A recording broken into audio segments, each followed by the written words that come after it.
Copy paste ना नाही, मग सेल डिव्हिजन. कॉपी पेस्ट नाही, सेल डिव्हिजन. हो की नाही? काय असतं डीएनए मध्ये अभय? तू सांग बेटा. साकार एकटा आहे नाही आहे फोटो बोलतोस आज से चालू किया भाई आज ठीक है ना. डीएनए क्या रहता है वो पूछ रहा मैं. कल बताता अभ्यास करके. कोण सांगेल डीएनए काय असतं? वैष्णवी बायो नाहीये.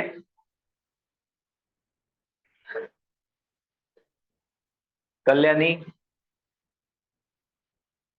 तू सांग बेटा. बायो नाहीये तुझं. समीक्षा बायो आहे. डीएनए काय असतो? न्यूक्लियस असतो. नाही असतो काय ते सांग मला. म्हणजे काय पण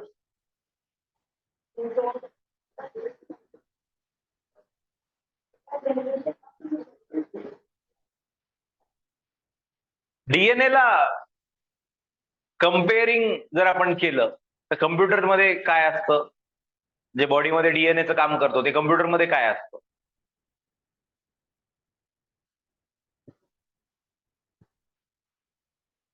कम्प्युटर प्रोग्राम म्हणजे तुमचा डीएनए. कम्प्युटर प्रोग्राम मध्ये ठरवतात ना. काय ठरवतात? सगळ्याच गोष्टी की हेअर्स कसे असतील, स्किन कलर काय असेल, अजून काय काय सगळ्याच गोष्टी. येस. मग ते कम्प्युटर प्रोग्राम मध्ये ठरवलं जातं. तेच इकडे डीएनए मध्ये पण ठरवलं जातं. हो की नाही? Computer program will be compared with the DNA. किती टाईपचे डीएनए असतात ताजे?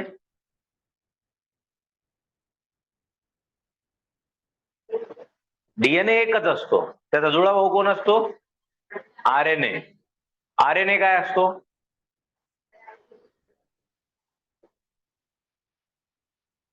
Ribo nucleic. आणि डीएनए म्हणजे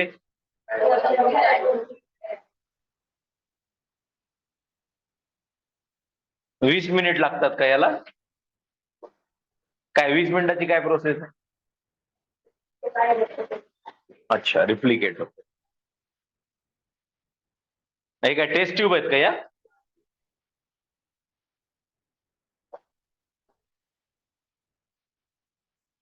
ठीक आहे बस.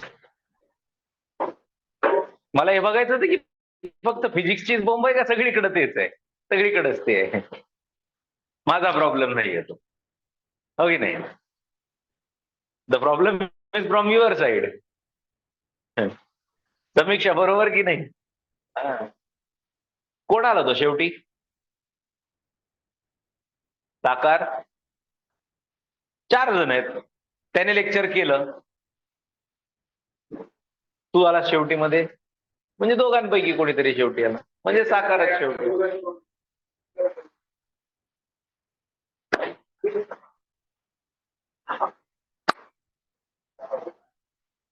दोघांपैकी कोण आला शेवटी?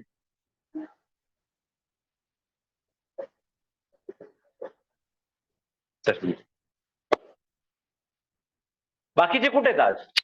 का त्यांना माहित नव्हतं फिजिक्सचं लेक्चर आहे सकाळी? तुम्हाला पण माहित नव्हतं? सरप्राईज. हो की नाही? चला बघा काय केलं होतं आपण. न्यूमेरिकल्स केले होते का? केला होता एक. कोणता? 1.356 करून आणायला सांगितलं होतं, केलं का? हा फक्त व्हॅल्यू कॅल्क्युलेशन करायला सांगितलं होतं, तेही नाही केलं आपण. ऋतुजा केलं का? नाही. लिहा आन्सर. 1.356 10⁻³ सेंटीमीटर.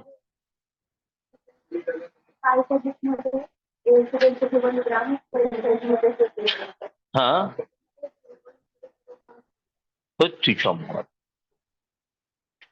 आणि त्यात किती दिली होती?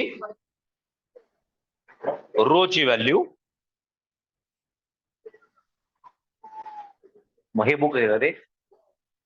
त्याच्यातला आन्सर सांग. 0.574 इज युअर आन्सर. लिहून टाका.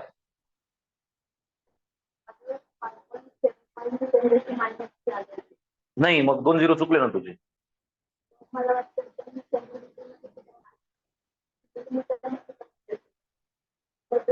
व्हॅल्यू चेक कर ना काय दिले असतं. त्यांनी काय वापरलं व्हॅल्यू चेक कर. मग कसं आन्सर बदलेल? कॅल्क्युलेटरवर करून बघा. चला पुढे जाऊया आता.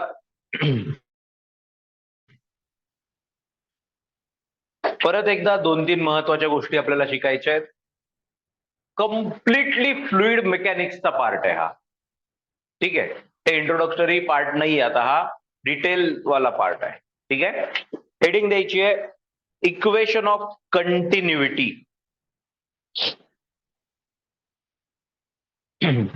इक्वेशन ऑफ कंटिन्युइटी लिहू. याच्याबद्दल काय असतं? It says that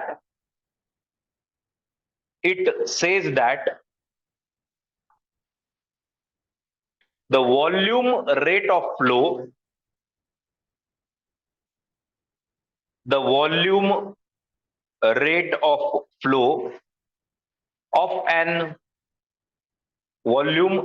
flow of an incompressible fluid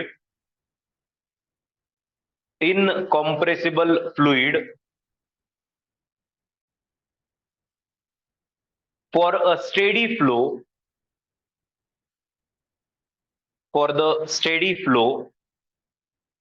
is the same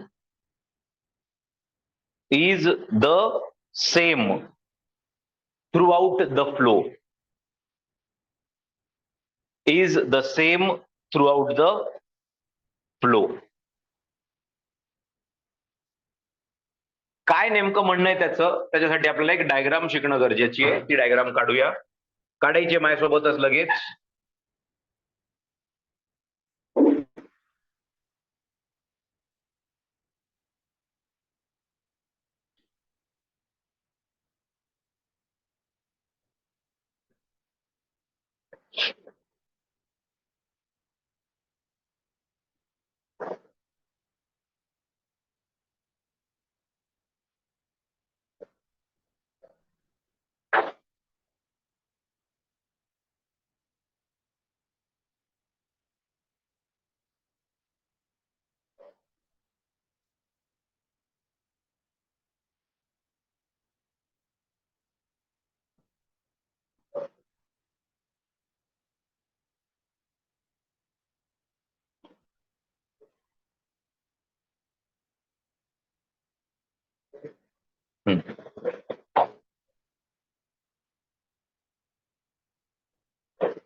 झाली डायग्राम काढून? बघा आता काय दिसतंय आपल्याला. आपल्याला एक इथे पाईप दिसतोय. काय आहे हा? एक पाईप. ठीक आहे, या पाईपचा जो क्रॉस सेक्शन आहे तो सेम आहे का रे? नाहीये. क्रॉस सेक्शन कसा आहे, वेगवेगळा आहे. इथे आपल्याकडे 2 पॉइंट दिसतात आपल्याला. कोणते 2 पॉइंट आहेत साकार? पॉइंट ए आणि पॉइंट बी, हे 2 पॉइंट आहेत. पॉइंट ए ला जर मी पाईपला कट केलं तर माझा क्रॉस सेक्शनल एरिया काय दिसणार आहे, A1. आणि जर मी पॉइंट बी ला कट केलं तर माझा क्रॉस सेक्शनल एरिया काय दिसणार आहे, A2. काय दिसणार आहे, A2. लक्षात घ्या, पॉइंट 2 अज्युम करायचे. हा ए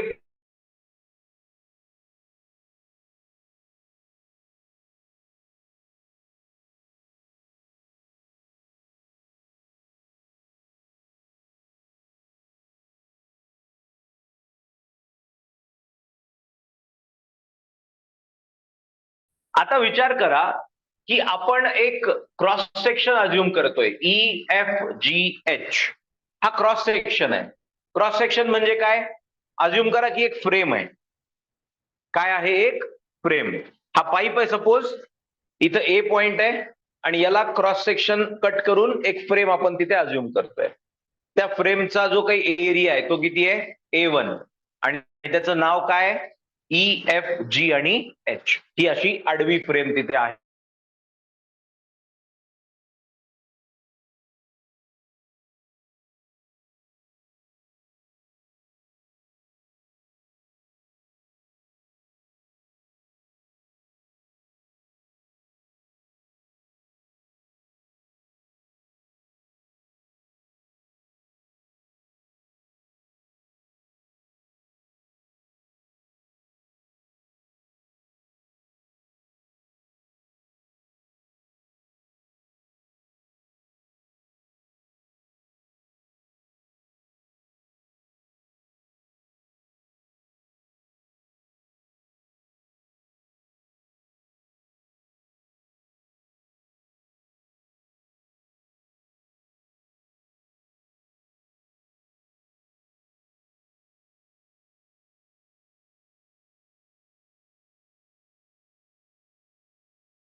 इकडे PQRS हा दुसरा सेक्शन घेतोय आपण. या दुसऱ्या सेक्शन मध्ये पण पॉइंट PS किंवा साइड PS आणि QR चा एरिया अप्रॉक्सिमेटली कसा आहे, सेम आहे. कोणता, A2. बरोबर. आता कंटिन्युटी इक्वेशन काय सांगतो, तुमचा फ्लो जर स्टेडी फ्लो असेल, फ्लो काय पाहिजे, स्टेडी फ्लो पाहिजे. लिक्विड कसं पाहिजे, इनकॉम्प्रेसिबल पाहिजे. काय काय आपण कंडिशन्स लिहू, काय काय कंडिशन आहेत त्याच्या. पहिला, फ्लुइड शुड बी इनकॉम्प्रेसिबल. दुसरा, flow should be steady flow. जर असं असेल तर काय मग, या पाईपच्या दिलेल्या एरियामधून जेवढं लिक्विड फ्लो करणार आहे, जेवढं लिक्विड फ्लो करणार आहे त्याचा व्हॉल्यूम हा सेम असतो. या पॉइंटला चेक करा किंवा या पॉइंटला चेक करा, व्हॉल्यूम विल बी सेम. हे सांगतं continuity equation. The volume rate of flow is constant. काय सांगतोय, volume rate of flow is constant. मग जर तुमचा एरिया कमी जास्त झाला तर काय बदलणार आहे रे, विड्थ बदलणार आहे.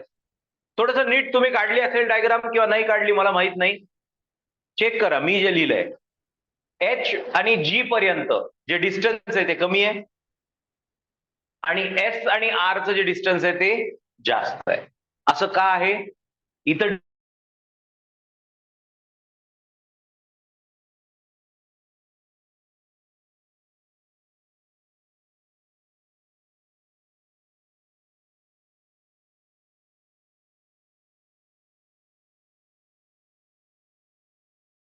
वेलोसिटी किती दिली आहे, V1. जेव्हा तो इथून फ्लो करतोय वेलोसिटी किती आहे, V1. एरिया कसा आहे, जास्त आहे. एरिया कसा आहे, जास्त आहे. आता पाईप बेंड तर झालाच आहे पण सोबत छोटा पण झालाय. मग जेव्हा पाईप छोटा झालाय म्हणजे एरिया काय झालाय, कमी झालाय क्रॉस सेक्शन वाला, आणि डायमीटर काय झाली आहे, कमी. मग जेव्हा मोठ्या डायमीटर कडून पाणी छोट्या डायमीटर कडे फ्लो होणार आहे, त्याची व्हेलॉसिटी वाढेल का कमी होईल? पाईपचं जेव्हा आपण पाईपनी पाणी मारतोय गार्डन मध्ये, जेव्हा तोंड दाबतो त्याचं एरिया काय होतो? कमी होतो. पाणी कुठे जातं? दूर जातं. पाणी कुठे जातं? दूर जातं. दूर जातं म्हणजे काय वाढलं त्याचं? व्हेलॉसिटी वाढली. काय वाढलं? Velocity. Pressure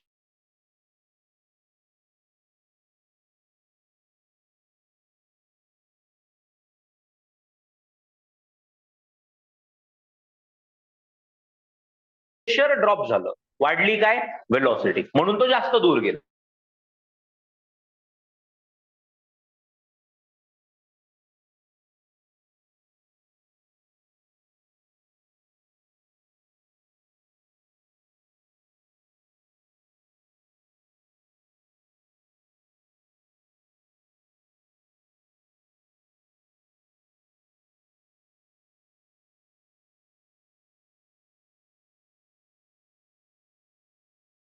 V1 into delta T.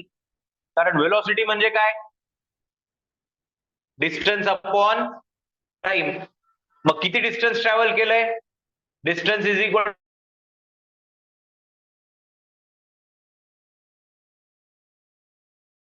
To velocity into time. Same time आहे डेल्टा टी, पण आता डिस्टन्स किती कव्हर केलंय पाण्याने? किती डिस्टन्स कव्हर केलंय?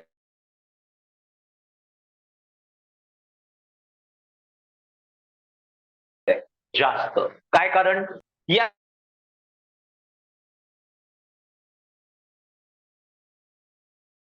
दोन्हीचं डिस्टन्स सेम आहे. कोणतं रे? नाही नाही, डिस्टन्स इज लेस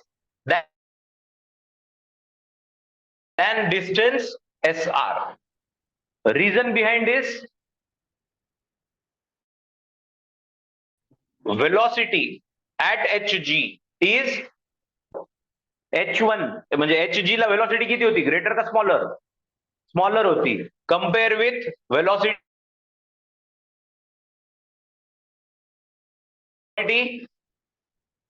SR. आणि टाइम रिक्वायर्ड फॉर बोथ, किती आहे? सेम. म्हणजेच त्यांच्यात बसणाऱ्या पाण्याच्या